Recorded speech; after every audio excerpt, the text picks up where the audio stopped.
तो आज हम लोग 2 डायमेंशनल डिस्ट्रीब्यूशन शुरू करने वाले हैं और इससे पहले हमने 1 डायमेंशन में प्रोबेबिलिटी डिस्ट्रीब्यूशन के बारे में पढ़ा है और ये वाला टॉपिक उसी का कंटिन्यूएशन है। तो सबसे पहले डिस्ट्रीब्यूशन फंक्शन इन 2 वेरिएबल्स या फिर जॉइंट डिस्ट्रीब्यूशन फंक्शन, उसका डेफिनेशन हमें गिवन है। Let X and Y be 2 random variables defined on the sample space S. Sample space S में हमारे पास एक्स एंड वाई तो रैंडम वेरिएबल्स डिफाइंड है। इससे पहले हमने जब 1 डायमेंशन के लिए डिस्ट्रीब्यूशन पढ़ा था तो वहाँ पर सिर्फ एक रैंडम वेरिएबल होता था, दैट इज एक्स। यहाँ पर x एंड y दो रैंडम वेरिएबल्स डिफाइंड है। ठीक है, the joint distribution function x, y is denoted by f of X Y और f of X Y of x, y। तो हम joint distribution function x, y को इन दो symbol से डिनोट करते हैं and is defined as f of X Y is equal to probability of minus infinity less than capital X less than equal to X, minus infinity less than capital Y less than equal to Y. ठीक है, तो इसको हम ऐसे define करते हैं जहाँ पर x एंड y इन दोनों का जो रेंज है वो माइनस इन्फिनिटी से शुरू होता है एंड इन्फिनिटी में जाकर खत्म होता है। Where the event minus infinity less than capital X less than equal to X, minus infinity less than capital Y less than equal to Y means the joint occurrence of the two events minus infinity less than capital X less than equal to X and minus infinity less than capital Y less than equal to Y. ठीक है, तो इस event का मतलब है कि ये दो जो इवेंट है ये एक साथ अगर ऑकर कर जाए, अगर दोनों इवेंट्स एक साथ परफॉर्म हो तो हमें ए वाला इवेंट मिलेगा। दैट इज हम बोल सकते हैं सिंपली जो इवेंट है minus infinity less than capital X less than equal to X, minus infinity less than capital Y less than equal to Y, that is equals to minus infinity less than capital X less than equal to X into minus infinity less than capital Y less than equal to Y. मतलब कि दो events का जो intersection है वही हमें एक single वाला इवेंट मिलेगा। ठीक है, अगर इसको हम ड्रॉ करें तो हमारे पास दो एक्सेस है, एक है एक्स एक्सेस दूसरा है Y axis. Okay, that is X axis and that is Y axis. A वाला पॉइंट है माइनस इन्फिनिटी और सो माइनस इन्फिनिटी। ठीक है, अगर this is the line capital Y equals to Y and that is the line capital X equals to X. ठीक है, ये अगर लाइन्स हो तो हमें जो पॉइंट्स मिलेंगे वो सारे के सारे पॉइंट्स इस वाले रीजन में होंगे, क्योंकि y का जो रेंज है वो है minus infinity to Y, minus infinity to Y and x का जो रेंज है वो है माइनस इन्फिनिटी टू x। तो सारे के सारे पॉइंट्स इस वाले रीजन में लाई करेंगे। Okay, all the points lie here. Okay, तो अभी हम लोग जॉइंट डिस्ट्रीब्यूशन फंक्शन के प्रॉपर्टीज डिस्कस करने वाले हैं। तो पहले प्रॉपर्टी में हमें बोला गया है the distribution function f of X Y is monotonic non decreasing function in both the variables x and y। तो हमें f ऑफ एक्स वाई को monotonic non decreasing function show करना है। तो सोल्यूशन में हम सबसे पहले मान लेते हैं let a is less than b and c is less than d, then the event minus infinity less than capital X less than equal to a, minus infinity less than capital Y less than equal to c and दूसरा event a less than capital X less than equal to b, minus infinity less than capital Y less than equal to c are mutually exclusive events. दोनों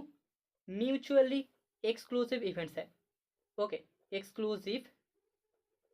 events also हम बोल सकते हैं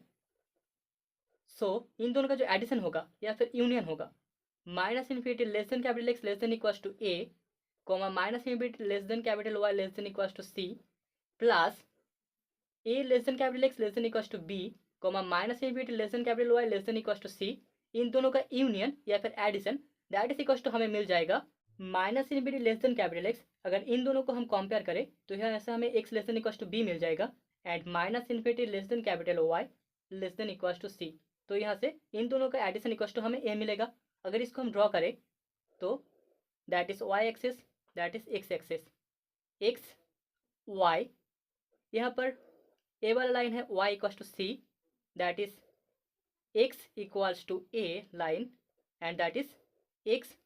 equals to b line. ठीक है, तो हमें जो कॉमन रीजन मिलेगा वो रीजन होगा ए वाला रीजन। ओके, तो अभी अगर हम दोनों तरफ प्रोबेबिलिटी ले लें तो हमें मिल जाएगा और probability of minus infinity less than capital X less than equals to A, comma minus infinity less than capital Y less than equals to C, plus probability of A less than capital X less than equals to B, comma minus infinity less than capital Y less than equals to C is equals to probability of minus infinity less than capital X less than equals to B, comma minus infinity less than capital Y less than equals to C. Okay, और यहाँ से हमें F of A comma C plus probability of A less than capital X less than equals to B, comma minus infinity less than capital Y less than equals to C equals to मिल जाएगा F of B comma C, क्योंकि हमें पता है by definition F of X comma Y is equals to probability of minus infinity less than capital X less than equals to X, comma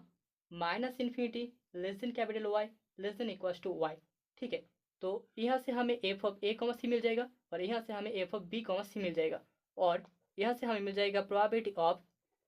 A less than capital X less than equals to B, comma minus infinity less than Y less than equals to C is equals to F of B comma C minus F of A comma C. इसको हम number 1 दे देते हैं, equation number 1। Also हमें पता है by axiom 1 the probability of any event, किसी भी event का जो प्रोबेबिलिटी होता है, the probability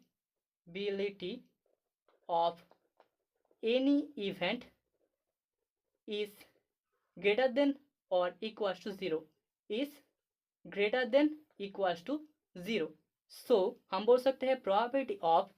A less than capital X less than equals to B, comma minus infinity less than Y less than equals to C will be also greater than equals to 0, और हमें मिल जाएगा F of B comma C minus F of A comma C is greater than equals to 0, और यहाँ से हम लिख सकते हैं F of A comma C is less than equals to F of B comma C. ठीक है, इसको हम इक्वेशन नंबर 2 दे देते हैं। तो अभी हम लोगों ने मान लिया है हमारे पास दो इवेंट्स है, minus infinity less than capital X less than equals to A, comma minus infinity less than capital Y less than equals to C, and minus infinity less than capital X less than equals to A, comma C less than capital Y less than equals to D, और ये दोनों events mutually exclusive events है। So similarly हम बोल सकते हैं इन दोनों का जो एडिशन है या फिर यूनियन है, दैट इज इक्वल्स टू हमें मिल जाएगा पहले वाले पार्ट से हमें minus infinity less than capital X less than equals to A मिल जाएगा, और इन दोनों को कंपेयर करके हमें minus infinity less than Y less than equals to D मिल जाएगा, क्योंकि यहाँ पर जो सी है वो लेस देन डी है, हमने पहले ही मान लिया था। ठीक है, let A less than B and C less than D, तो हमें इन दोनों का एडिशन इक्वल्स टू ए मिल जाएगा। अभी इसको अगर हम ड्रॉ करें, that is Y axis, this is X access,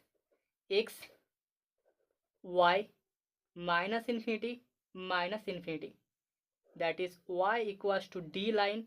that is Y equals to C line, और ए होगा हमारा x equals to A line. तो जो रीजन मिलेगा हमें दोनों का इंटरसेक्शन वाला जो रीजन होगा वो ये पूरा होगा, और यूनियन में x इक्वल्स टू डी इसका पार्ट भी आ जाएगा। ओके, तो अभी अगर हम लोग दोनों तरफ प्रोबेबिलिटी ले लें तो हमें मिल जाएगा probability of minus infinity less than capital X less than equals to A, comma minus infinity less than capital Y less than equals to C, plus probability of minus infinity less than capital X less than equals to A, comma C less than capital Y less than equals to D is equals to probability of minus infinity less than capital X less than equals to A, comma minus infinity less than capital Y less than equals to D, और by definition हमें मिल जाएगा f of A comma C plus probability of minus infinity less than capital X less than equals to A, comma C less than capital Y less than equals to D is equals to F of A comma D. Okay, और यहाँ से हमें मिल जाएगा probability of minus infinity less than capital X less than equals to A, comma C less than capital Y less than equals to D is equals to F of A comma D, sorry A comma D minus F of A comma C. Okay, अभी axiom 1 से हमें पता है किसी भी event का जो probability है वो हमेशा ग्रेटर देन इक्वल्स टू 0 होगा। सो therefore probability of minus infinity less than capital X less than equals to A, comma C less than Y less than equals to D will be greater than equals to 0 by axiom 1, हमें A पता है। Okay, axiom 1, और हम लिख सकते हैं F of A comma C is less than equals to F of A comma D. इसको हम इक्वेशन नंबर 3 मान लेते हैं, ठीक है।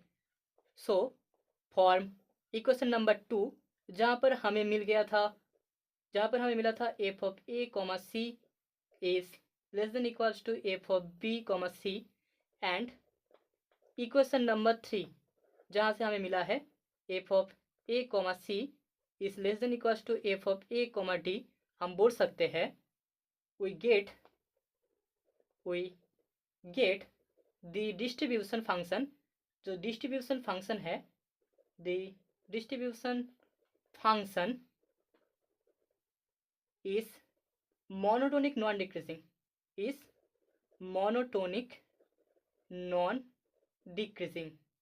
Decreasing in both the variables x and y। x and y दोनों वेरिएबल्स के लिए ही जो डिस्ट्रीब्यूशन फंक्शन है वो मोनोटोनिक नॉन डिक्रीजिंग होगा। ये हमने प्रूव कर दिया है, ओके।